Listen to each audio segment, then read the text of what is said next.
Welcome to day 5 of Family Mediation Week. It's great to have you all here today with us. Today we're focusing on how mediation can support you during a separation or divorce. In this session, we're looking specifically at financial matters. We've also recorded a separate session on children matters, so if you have children under 18, I'd really recommend listening to part 1 as well, as the 2 sessions work hand in hand. And if you have already listened to part 1, I apologise in advance if we repeat any points. Some overlap is unavoidable, but hopefully it'll reinforce some of the key information. At the end of the webinar, there'll be time to ask questions, so please pop them in the Q&A box as we go through, and we hope to have time at the end.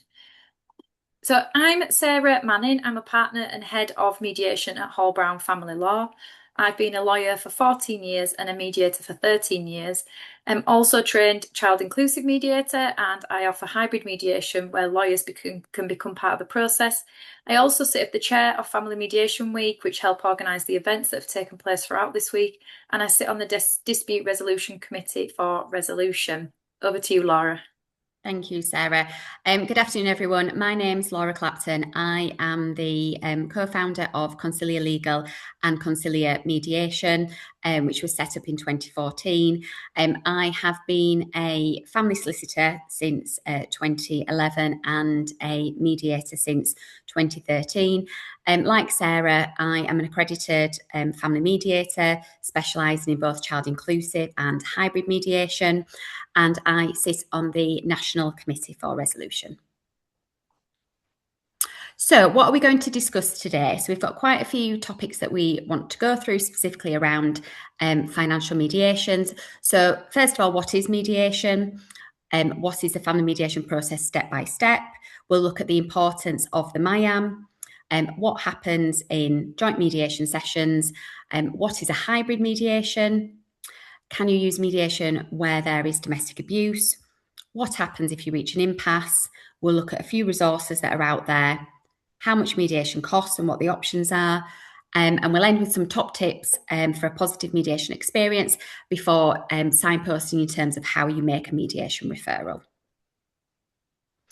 So we'll start off with the Family Mediation Council's definition of family mediation.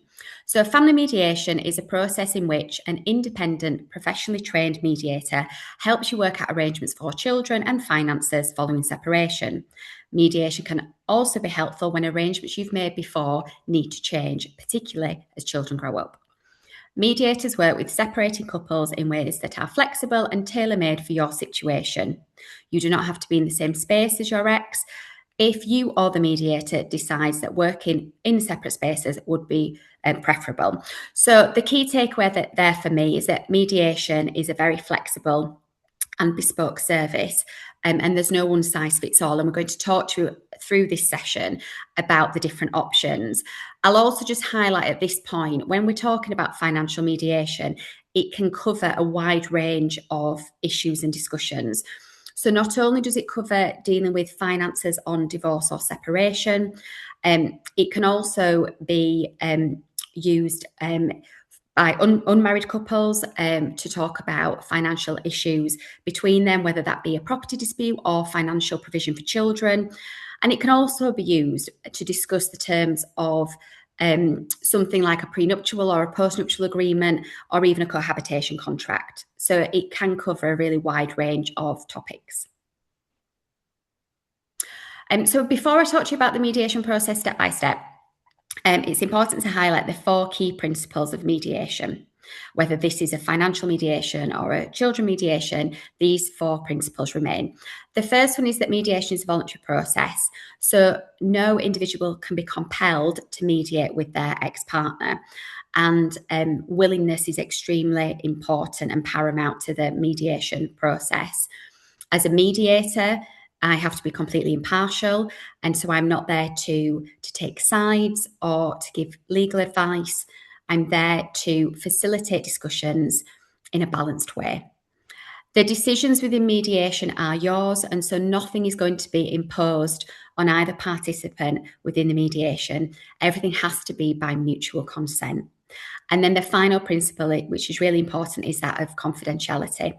So any discussions that are had in the mediation sessions between the participants and the mediator are confidential. You'll sometimes hear it referred to as without prejudice. And so they must not be disclosed to any third party, with the exception that you can take legal advice on the back of the discussions that have happened in mediation. So if we look at the individual stages, so the first step in every mediation is that each participant needs to attend a mediation information and assessment meeting, often known as the MIAM. And Sarah's going to cover in a later slide exactly what happens in that MIAM and the importance of it. If mediation is assessed after that MIAM has been unsuitable, so this is after the mediator has conducted the MIAM either with one or both parties, then the mediation will not go ahead. And the mediator at that point can provide any participant that has attended a MIAM a court certificate, which will evidence that that MIAM has taken place, and also provide that participant with some alternative options. It doesn't mean automatically that because mediation is not going ahead, that leads to court proceedings. And there are a wide range of other options, again, which we'll explore further. If mediation is assessed as suitable, then the mediator will arrange a joint session with both participants, either online or in person, and the participants will attend as many joint sessions as is needed or desired in order for them to reach a resolution. If a resolution is reached, then at that point the mediator will ordinarily prepare a memorandum of understanding or written summary of the proposals that have been reached in the mediation process, or as we'll explore later, it may well be that where solicitors are involved, that documentation is prepared in a more legal sense by the solicitors that are representing the participants.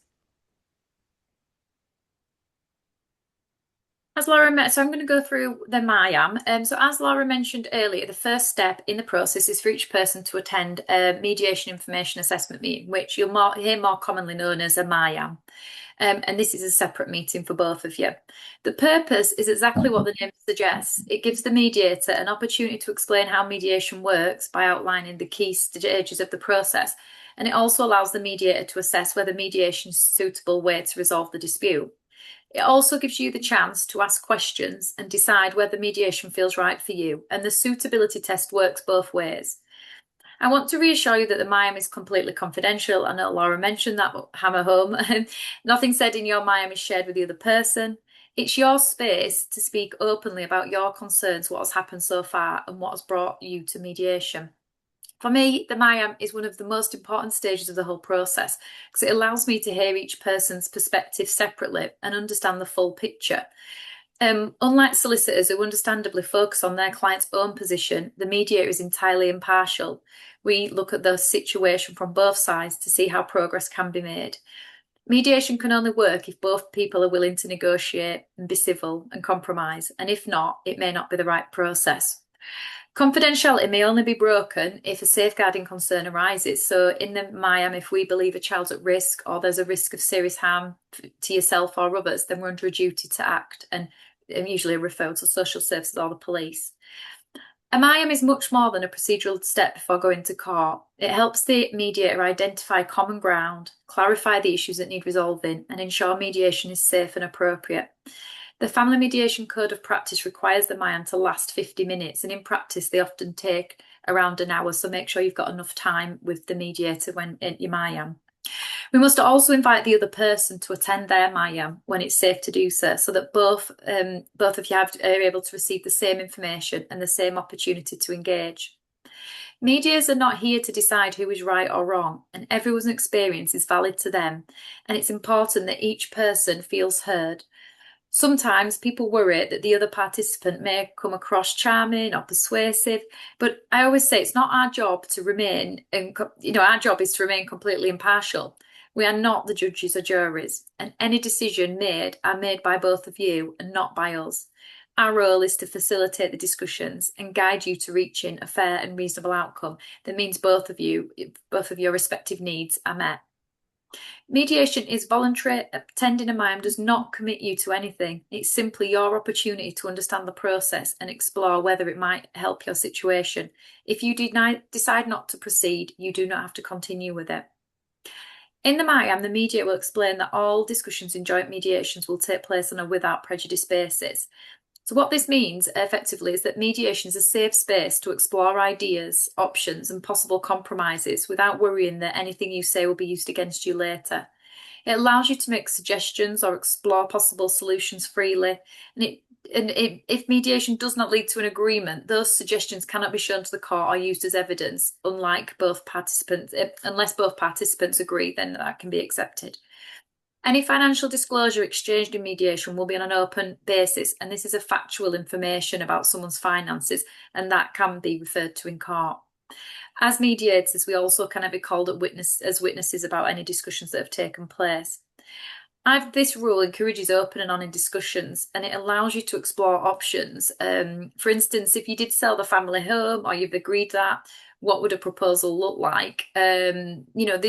I said if you did sell the family home, what would a proposal look like? So having a think about there of just exploring. So you're not saying you're agreeing to the family home, but what would that mean in terms of the proposal?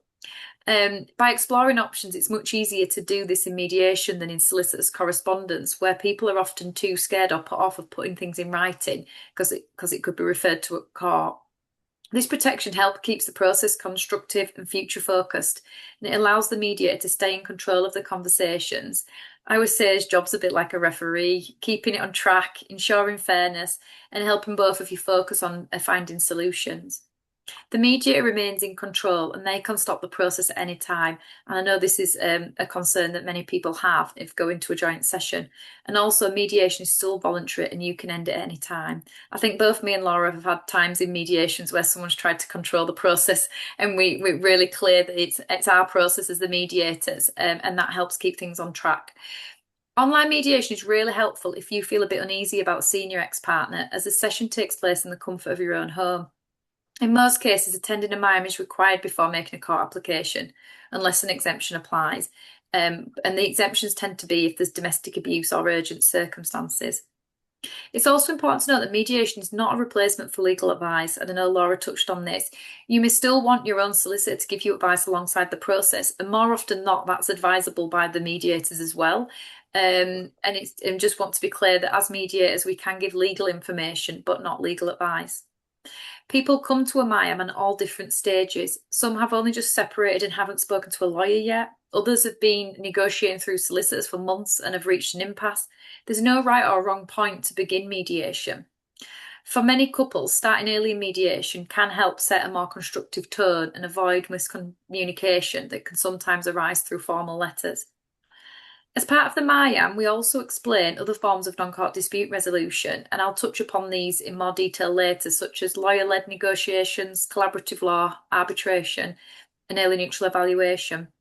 Since April 2024, the court requires applicants to show that they have explored non-court dispute resolution before issuing proceedings, unless an exemption applies. Your mediator will talk you through which options may suit your family best. The MIAM is also a good place to discuss whether any experts might be needed. For example, business valuations, pension experts, forensic accountants, may even be property valuations, or even the use of an independent financial advisor who might give some information on pensions or cash flow modelling. And not everyone needs experts, and many cases are straightforward, but raising this early helps manage expectations. So they'll be able to talk about the issues and what might help resolve them by having these other experts involved. If solicitors are involved and you have already exchanged financial disclosure or offers, it can help if you give permission for us as mediators to share with the lawyers information and ask them to send us documents to get us up to speed as well. The MIAM also includes domestic abuse screening, and this covers much more than physical abuse. It includes emotional, financial, coercive or controlling behaviour, and other important factors such as alcohol or substance abuse or gambling. We also explore your emotional readiness for mediation and any support you may need, such as therapists, divorce coach, helpful books or communication tools. One of my things about mediation, or what I like the most, is it's so flexible, and then MIAM is the place to explore what format might work for best. The standard model is joint sessions, as Laura mentioned, either online or in person. For higher conflict situations, shuttle mediation where you stay in separate rooms may be more suitable. Where domestic abuse is present, mediation may still be possible through the hybrid or integrated model, which Laura's going to discuss on later, and I've got another slide on domestic abuse as well. If you decide mediation isn't right for you and you need to issue court proceedings, the mediator can complete a court form. And this form records whether mediation has started and broken down, or someone doesn't wish to engage, or they haven't responded to the invite, or whether mediation was assessed as unsuitable, or whether mediation has started but broken down. Just a reminder that the MIAM certificate lasts for 4 months from the date you attended the MIAM. So if the mediation doesn't begin within that time, or you've not issued court proceedings in that 4 months, unfortunately you would have to come attend another MIAM, as you need this court form to be able to issue proceedings. If you apply to court without exploring mediation, the court may stay the proceedings, so mediation or another type of non-court dispute resolution can be considered. Courts also have the power to order costs against someone who does not properly consider NCDR now, and that is something that continuously reflect upon in the process. In financial matters, the question of whether NCDR is appropriate is something we keep under ongoing review. Because of the current backlog in the court system, some people choose to issue court proceedings whilst also exploring mediation. In these situations, the court form can confirm that mediation is running alongside the court process. That can be a real benefit in this approach if someone isn't engaging or is refusing to exchange financial disclosure, which is more common in the financial mediations that we do. So being in the court timetable often prompts progress, and I often hear people say, oh, he's not going to provide that or he's not going to do this, but they haven't given the opportunity of the mediation. So it also gives the reassurance that whilst you're trying mediation, you are still in the queue for a court hearing if needed. And you can ask the court to stay the proceedings if actually the issuing of the proceedings and the mediation has prompted someone to engage more proactively, that you can stay the proceedings to effectively put it on pause while you continue working together. If the mediator considers mediation suitable and both participants are willing to take part in the mediation, the mediator will look at what needs to happen next and do a plan with you. So this might include arranging sort of like a planning meeting for the first session where the mediator will talk through what financial disclosures required, the divorce process, and you can hear the same legal information together and decide how you wish to proceed, which is really helpful. In other cases, if solicitors are already involved and discussions underway, the mediator may instead set a timetable for financial disclosure to be sent in and agree a date for the joint mediation session meeting. So you'll have that support from your mediator.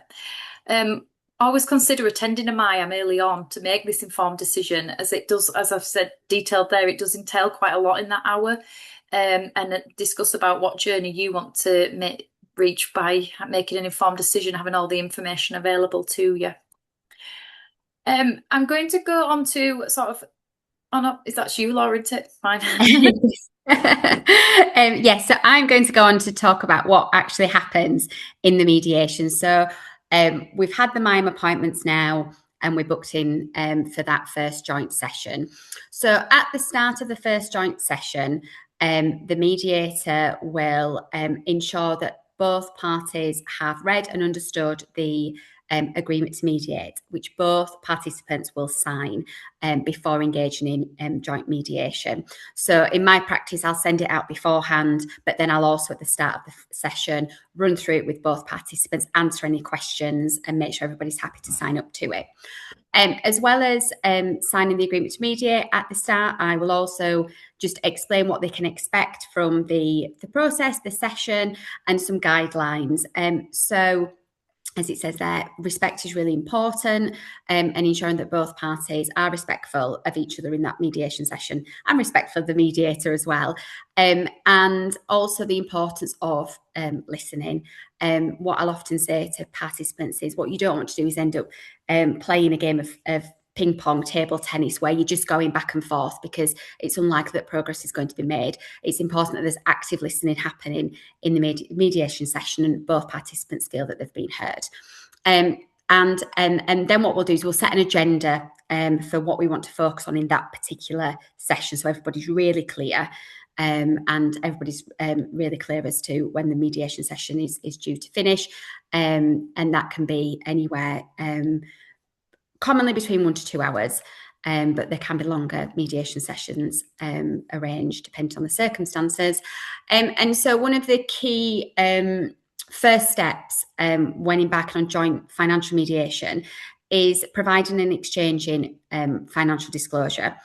And so the financial disclosure may be in the form of the mediator and their own document, or it could be a document known as a Form E when dealing with finances on divorce. But either way, it's super important that that information is and that form is completed accurately, truthfully, because unlike the without prejudice nature of the discussions, any financial information that you do provide to one another is what we call open. And what that means is, if mediation were to break down at any point and you needed to look at another option, then you've already provided all of that financial information. You're not going to be expected to do it again, and that financial information can be used in a different forum. So it's really important that it is accurate, and it's really important that you start to think about what might be needed and start to pull that information together early, because some information can take longer than others. So, for example, obtaining pension information can often take longer than obtaining other bits of information, particularly if there is a public sector pension scheme, and that can sometimes take several months to obtain. So getting that information early, collating all that information for mediation. And then the idea is that when you have completed your financial disclosure, you will submit it to the mediator, and the mediator will ensure that each participant has a copy of the other participant's financial disclosure for them to review. And the idea behind that is that you will review the other participant's financial disclosure and see whether or not there is any further information that you require in order to make informed decisions in mediation. And so it might be that there is some outstanding information that you would like to request from the other person. It might be that you need some clarification. You've got some questions you'd like to ask around that financial disclosure. And it might be that there is a differing view on the valuations that have been included within that financial disclosure. So, for example, commonly property, so the family home. You may have a differing view on the valuation for the family home. So the financial disclosure is really important, because then we can look at identifying where there might be issues that need to be resolved. And when it comes to differences in valuations, for example, that might be when we do need to obtain some independent expert advice. And so that might be, for example, in relation to a property, appointing a chartered surveyor to do a formal valuation in order to agree on what that property is worth. And the reason why this is all important is because before you can start looking at the options, you need to be able to agree on what the asset base actually is. And so it is important within this process that the valuation and the asset pot is agreed. And what the mediator will do is the mediator will collate that information and prepare an asset schedule to be agreed between the participants that shows in a very clear and summary form what the asset base is. And then when you've got that information, that will then enable you to be able to start looking at, right, well, we know what's there, we know what the financial resources are. How are we going to share those in a way which is fair? And so at that point, you'll start looking at options. And because mediation is a safe space, it's without prejudice, it's confidential, it's the absolutely right forum to just look at all the different options without feeling that, as Sarah said earlier, you're not committing yourself to any of those options simply by communicating that it is an option. And so it's a really good way of saying, right, well, these are all the options available to us. What's realistic, what's not, and trying to narrow down the options to find the right solution for your particular situation. And when you're looking at options and you're looking at solutions, you're really focusing on need. What does each of you need to get out of this in order to meet your needs and the needs of any children? And so primarily we're talking about things like housing needs. Where are you each going to live, and how are you going to be able to afford to rehouse if, for example, the family home is going to be sold? And also, how are you going to support yourself day by day, month by month? And so looking at your income needs, what are your outgoings, what are the children's outgoings? And quite helpfully in mediation, as part of the financial disclosure process, the mediator will ask you to prepare and complete an income needs schedule, which is often setting out what your monthly outgoings are, which can be really difficult. I know I find that difficult, trying to identify everything that you spend every month and trying to put an estimate on what that is. So it's a really important document to take your time with and really think through, but it can be a really useful exercise. And then through those discussions, through looking at needs, the idea is that the two of you will negotiate and work towards a fair voluntary financial settlement. And if you're able to do that, then that financial settlement will be either documented by the mediator, or as I'm going to touch upon and cover in more detail when I look at hybrid mediation, it may well be that the solicitors are invited to actually prepare a legal document at that point, such as the financial consent order within divorce proceedings, which formally documents the agreement that's been made in mediation.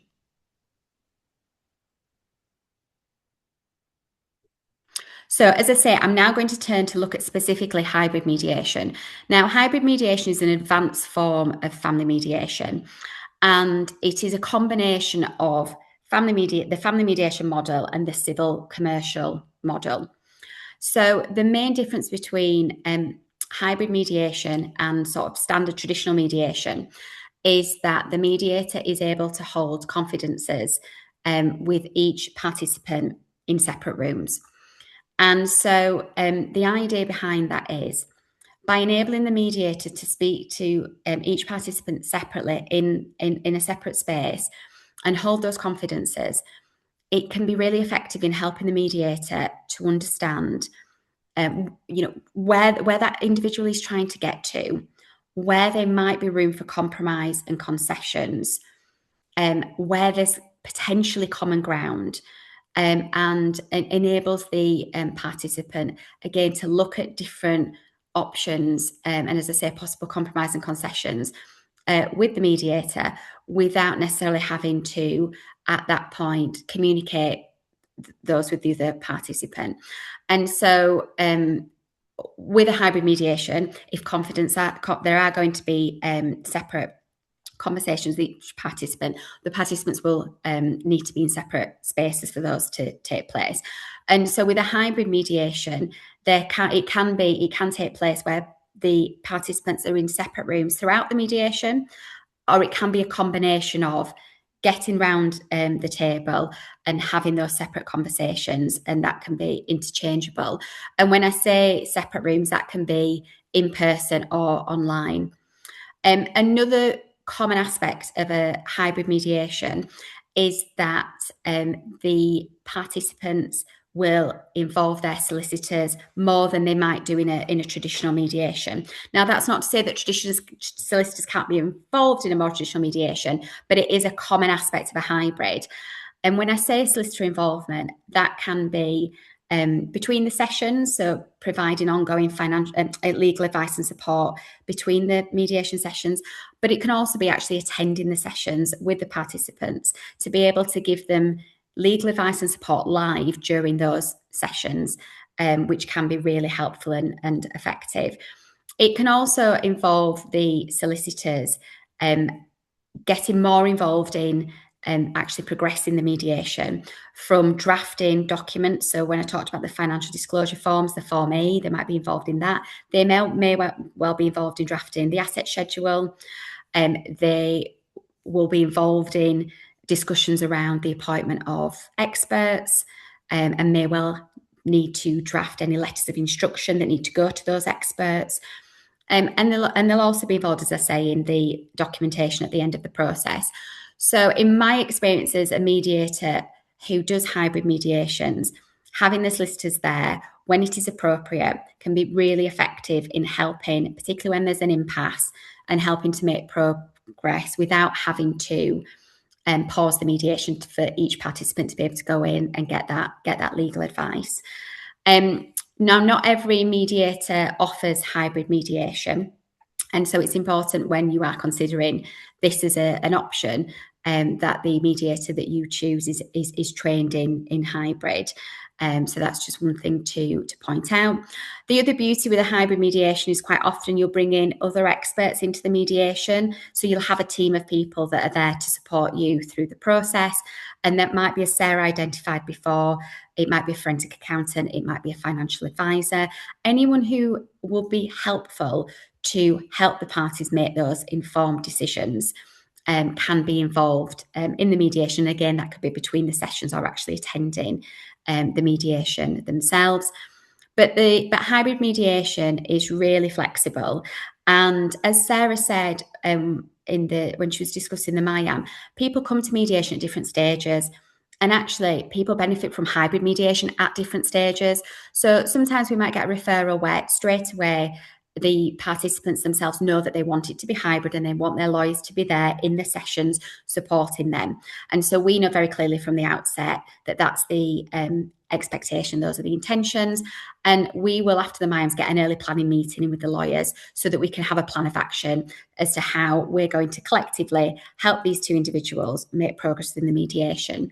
Or it might be that actually the participants, you might say, well, let's just start off just us, just us and the mediator. Let's see how we get on. And I've done many mediations where we've started in a more traditional sense, and we've got to a certain stage, and there's been a consensus between the three of us that actually it would be really beneficial at that point to convert the mediation into a hybrid mediation and to involve the solicitors in the sessions. And as I say, that can be really beneficial, particularly if there's an impasse. And there is a specific, I'll just point out, there is a specific agreement to mediate for hybrid mediation. So at the point when you decide, whether at the outset or during, that you want to conduct a hybrid mediation, the mediator will get you to sign that specific agreement. But as I say, it is really flexible, and it's finding the right format with the right professional team to get you to the right outcomes. Thank you, Laura. And one of the things I was going to touch upon of what happens and the advantages of hybrid mediation for victims of domestic abuse. People often ask whether mediation can still be used if there has been domestic abuse. And the most important thing I say is your safety is always the priority. And as both Laura and I have mentioned already, it's a voluntary process again, and you don't have to decide to do it.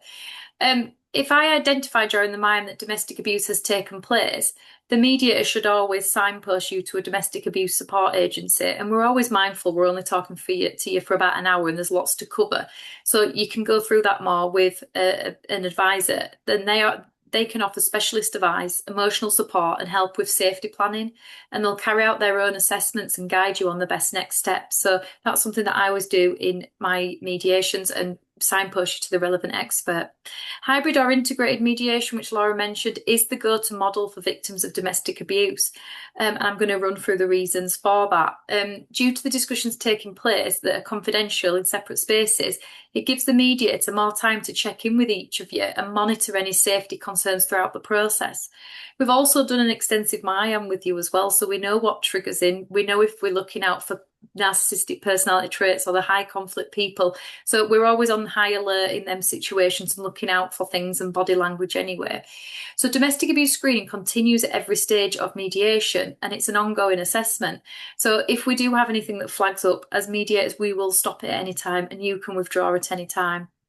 As part of a hybrid mediators training, as Laura mentioned, about the training that you have to do that, is also to attend a domestic abuse awareness course. And you can always check this with the mediator of your choice to make sure that they've been on an updated course or when they have, and if that's something that's on there. Most mediators will have a profile that you can have a read about their approach on that if you're concerned. So if the session takes place in separate spaces, then it's less pressure for manipulation. All communication goes through the mediator, and this helps reduce coercive or controlling behaviour, gaslighting, or last-minute changes in positions, and the mediator stays fully in control of the process. And remember, the mediator's going back and forth, so you use this a little bit of a soundboard. We take in that and then we rephrase things to the other side, or we just take out all the emotion. We don't say, he said this, that. It's just go back and say he offers you £500,000 or something. We take out that emotional side of things. You can have immediate legal advice by having your lawyer present with you through the session. They can give you advice straight away, and their guidance cannot be undermined because the mediator is there to manage the process as well. You can have specialist support with you as well, which is an option. So you can bring an IDVA, which is an independent domestic violence advisor, or an ISVA, which is an independent sexual violence advisor. You could even have a divorce coach, and they can give you emotional support whilst there, as well as a lawyer if you wanted to. It's a safer, calmer space, and it does take place often online. And you do not have to see or hear the other person. Separate rooms, especially online, give you the time to think, breathe, and process decisions without pressure.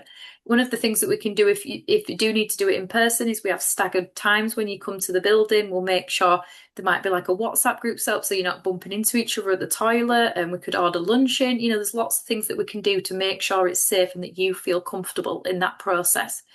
Also, avoiding the trauma and cost of going to court. And for many people, because they've never been to court, they don't see it from the other side. But both Laura and I, who are solicitors as well, see how much a better process it is going through mediation than going to the court process, because there's no protection getting to court and back again.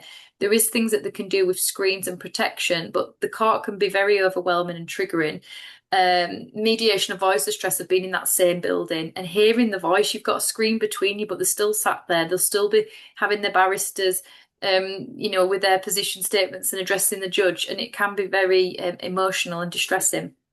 Also helps rebuild your confidence and sense of choice because you are not face to face, they're not triggering you, and it's easier to make decisions without fear or emotional triggers.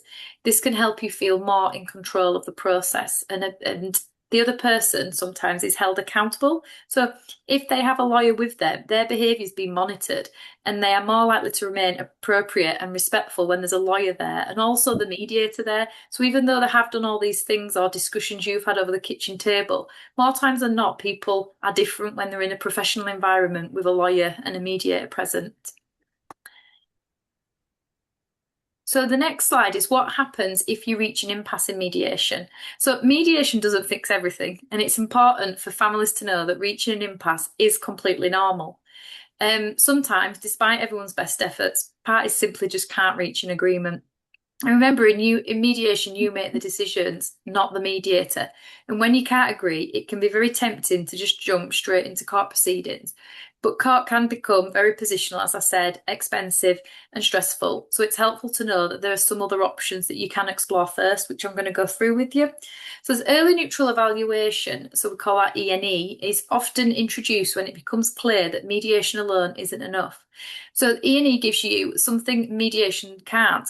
It gives you an informed expert view on what a court would likely decide if the case went before a judge. And Laura and I have both said that as mediators, we can't give you legal advice. So it's getting that neutral evaluator. It's usually a senior family lawyer or a barrister or a retired judge, and they review the key points of the dispute and give a clear, impartial opinion.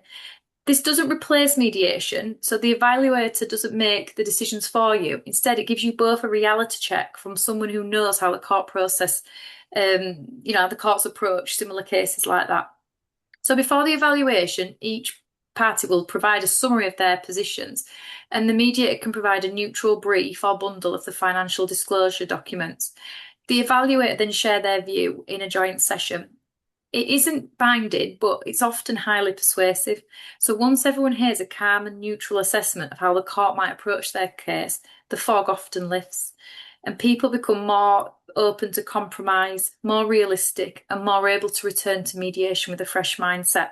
And one of the roles that our input as well as mediators is we'll give cost estimates of what it would cost at court so you can make sort of more informed decision.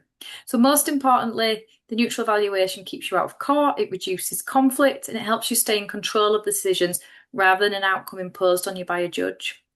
It can run formally or as informally as you want, and you can choose to have solicitors or barristers there, or you can choose to adopt like a more structured setting, or you can keep lawyers out of the process and have a very informal decision about like discussion rather than something that feels like a judgment.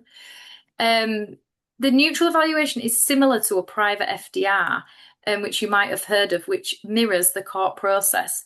The private FDR is generally more formal than a neutral evaluation, but in essence, it's the same process with many similarities. It's just a little bit more flexible approach in mediation.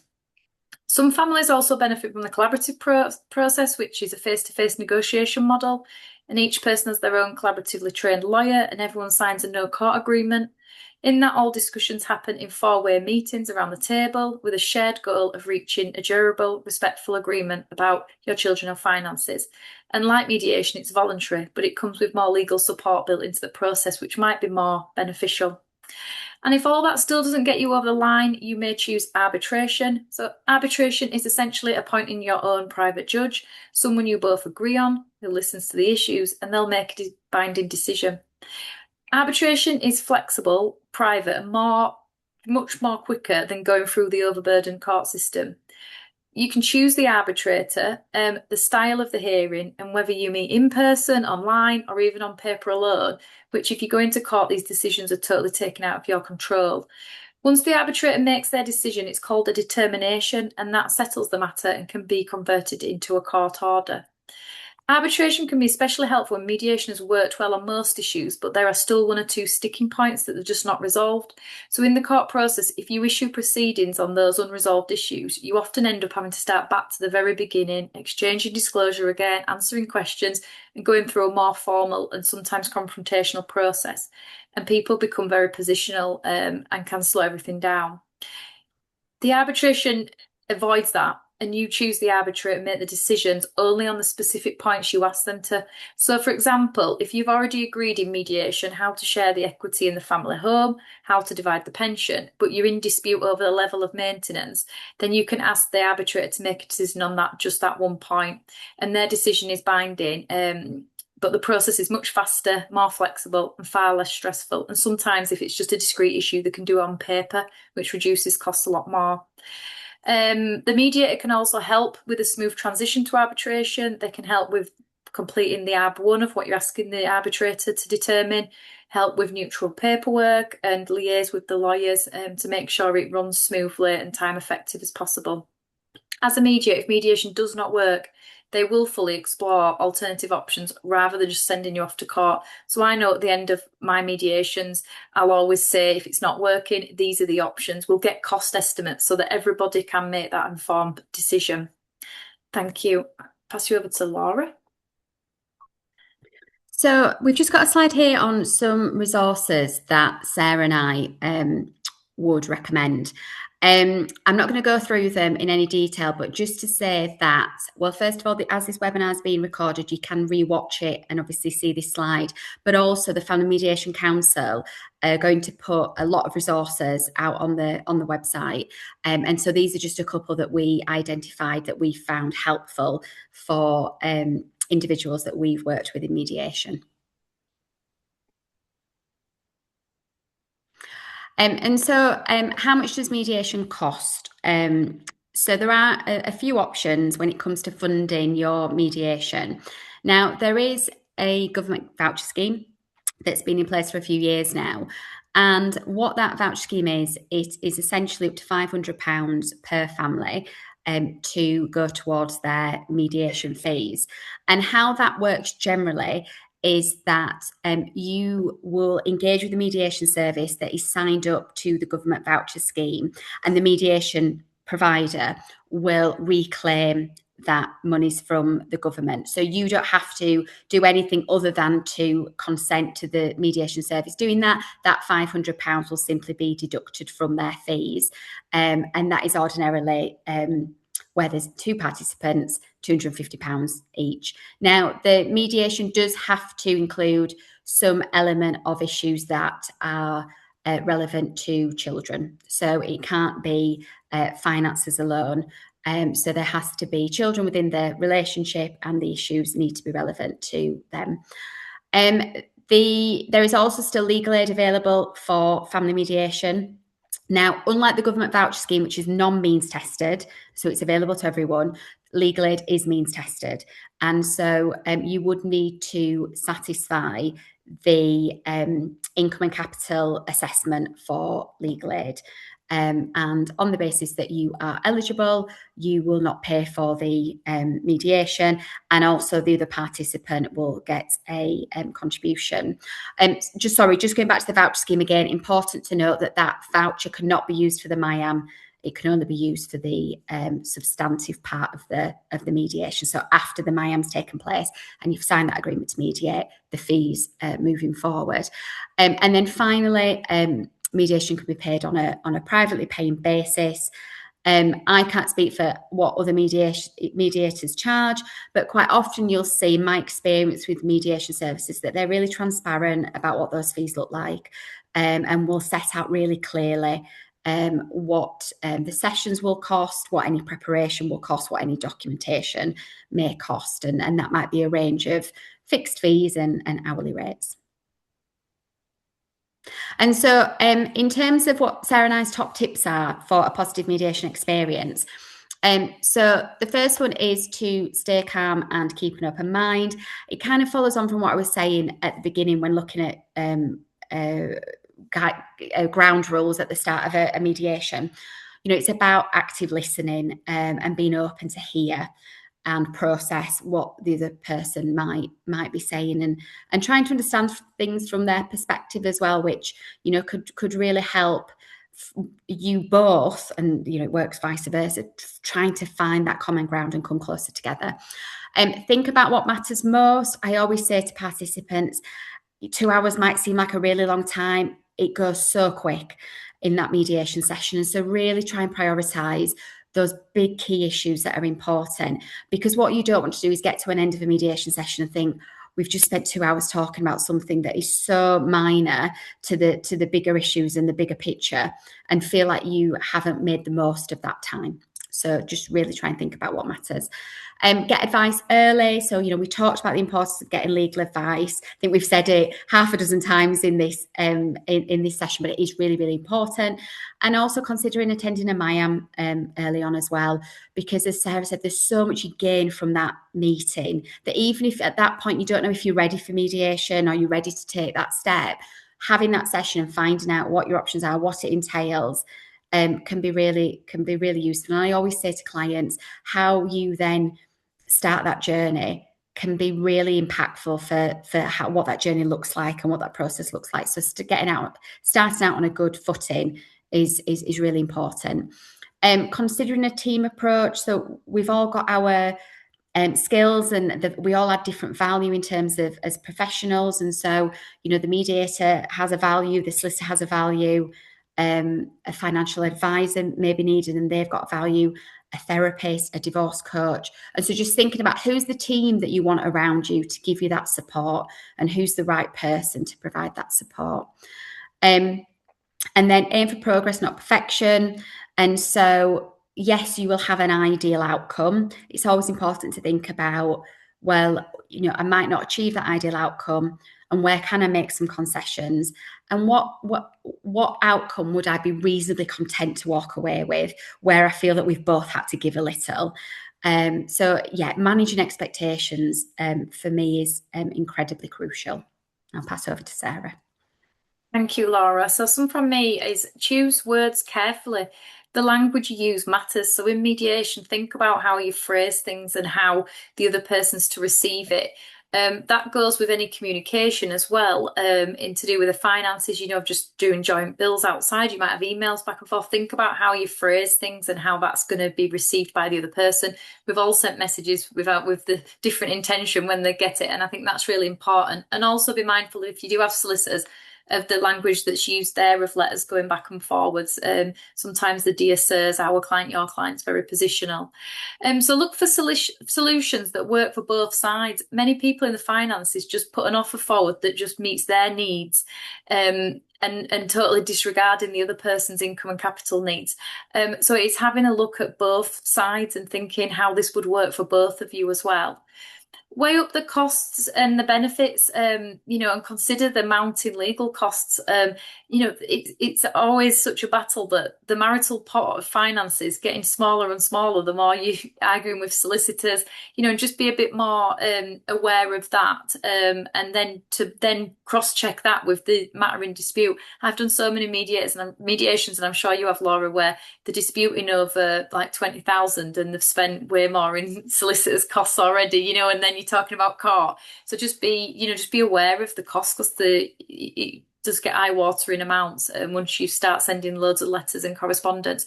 So understand your best and worst case scenario. So make sure that you do get that legal advice, that you know what in court, what your best day in court would be and your worst day in court it would be, so that you are able to have them parameters so you can come into mediation and know how much you can negotiate and have that discussion with your solicitor about what the cost will be so you can make that informed decision.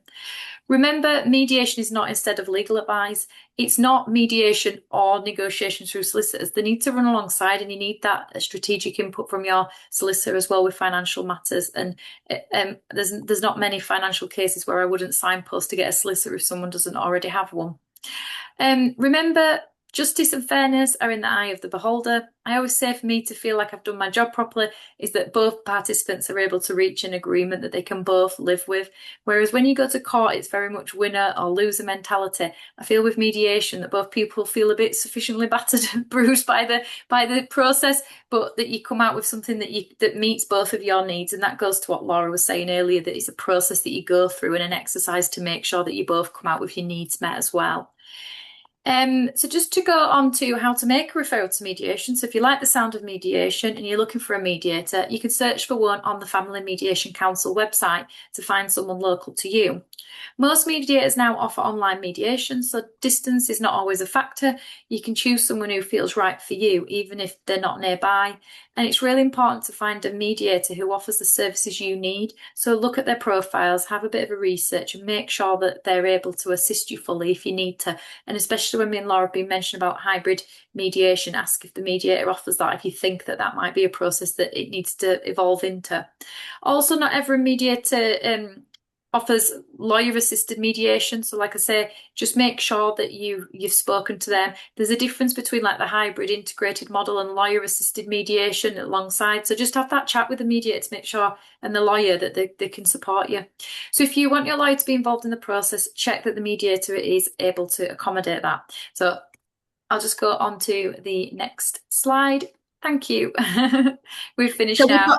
We have, and we've got 8 minutes left for questions. So we've only had one question so far, but if anybody else would like to pop a question in the Q&A, now's the time. You've got us for another 8 minutes.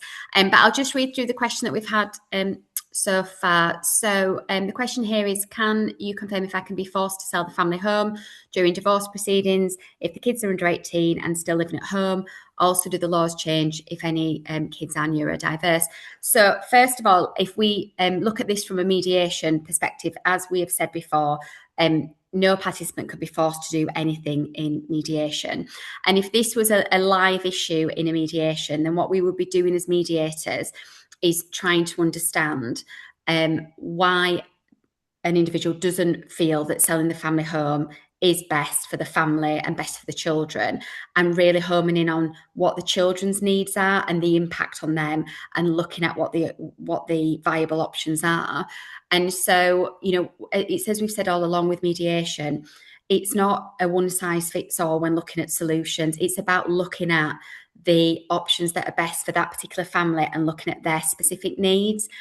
In terms of what a court could do, what I would say to this individual, and it's what we've said all along throughout the session, it's really important to get some legal advice to understand, because it's all well and good looking at, well, we'll discuss it in mediation, but you really need to understand potentially what could happen if you went through a court process and what a judge might do. And that's where, as we said, in mediation, that could be through an early neutral evaluation, or it could be obtaining independent legal advice. A lot of solicitors out there will have an initial free, no obligation conversation, even if that's just a short telephone call. So I would always recommend doing that, so you fully understand potentially what the outcomes could be. Is there anything you want to add there, Sarah? No, and I think about the neurodiverse side of things. In terms of what I always say about mediation is, yes, the children, when you're at court, they say about children under 18, we all know that children are not financially dependent or emotionally ready at 18. It needs to have changed, but unfortunately that's what we're faced with. But in mediation, we can always think more outside the box of what you two as parents, a husband and wife, are thinking, well, actually, the children are going to university or they're going to be home for this. So we can be more flexible, don't you agree, Laura, in mediation in terms Yeah. of the approach? And you know your children and what help they need. You don't need a judge to make that decision, in that sense. So I think that's another good way we can look at in mediation of as you as a family and what the children's needs are and everything as a whole. Yeah, absolutely. I think we've had another question. So the question is, what does the acronym private FDR mean, and how is it different to an early neutral evaluation or intervention? Do you want to take this one, Sarah? Yeah, so private FDR is a private financial dispute resolution. So it's mirroring the court process. So when you go to court, you have a first appointment, which is a court hearing, and then you have a financial dispute resolution. So when we say private, it's that part of the court process. So the difference of that with the early neutral evaluation is the private FDR completely mirrors more or less what happens at court, but you're doing it outside, so it's dealt with quicker. But with the early neutral evaluation, it can be much more flexible and informal, and it's the term used more when you're accessing that through mediation. So it's the pretty much the same thing that you get an indication off a experienced family lawyer, judge, or barrister in the same way. It's just how it's set up and how it's presented. That's the slight difference between them two processes. Yeah, and with a neutral evaluation, that can also be used in children cases as well, rather than with a private FDR, it's specifically around finances. So another question we have is, what would you do if someone keeps saying things like, "I am the only one doing the compromising," or "I have been more than reasonable, and this keeps happening in my mediation with my ex, and it's so frustrating." It's something that we hear as mediators. I've heard that, and on repeatedly in circumstances where one participant can't see the compromise potentially that the other person has been making. And I think, again, I know we've just covered it there, but neutral evaluations, again, a great way to ultimately find out from somebody independent actually what an outcome may look like if a judge was being asked to decide, because sometimes a person's perspective on compromise and being reasonable, one is entirely different to the other person's perspective on it, but it also it may not be in line with what the law says is reasonable.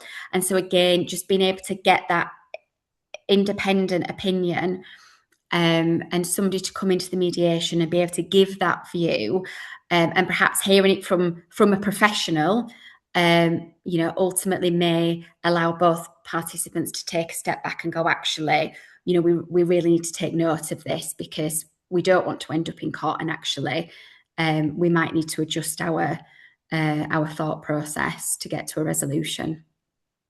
We just had another one in. If one partner has a large pension, is the other partner entitled to half a percentage share? We can't give advice. That's going into that side. That's why you'd need to speak to your solicitor about that. But the starting point with the court is 50-50, unless there's other factors taken into consideration. But again, we'd give the legal information as mediators. That's a question that you'd have to speak to a lawyer about to get your own independent legal advice. Yeah, and when Sarah's saying what Sarah's meaning there specifically is around married couples as well, or couples that are in a civil partnership, as opposed to unmarried. Yeah.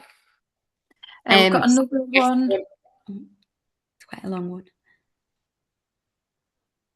one. So we resumed face-to-face communication after 5 years. We said about financial matters. All right. Oh, this is a really good question around honesty.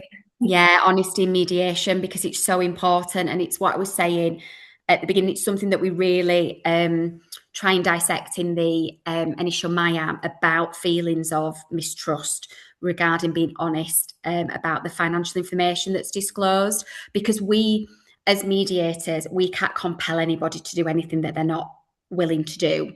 And so it's a voluntary, as with mediation generally, providing financial disclosure in the way that we ask for it to be provided is voluntary. And so I think there's a few things I would say here.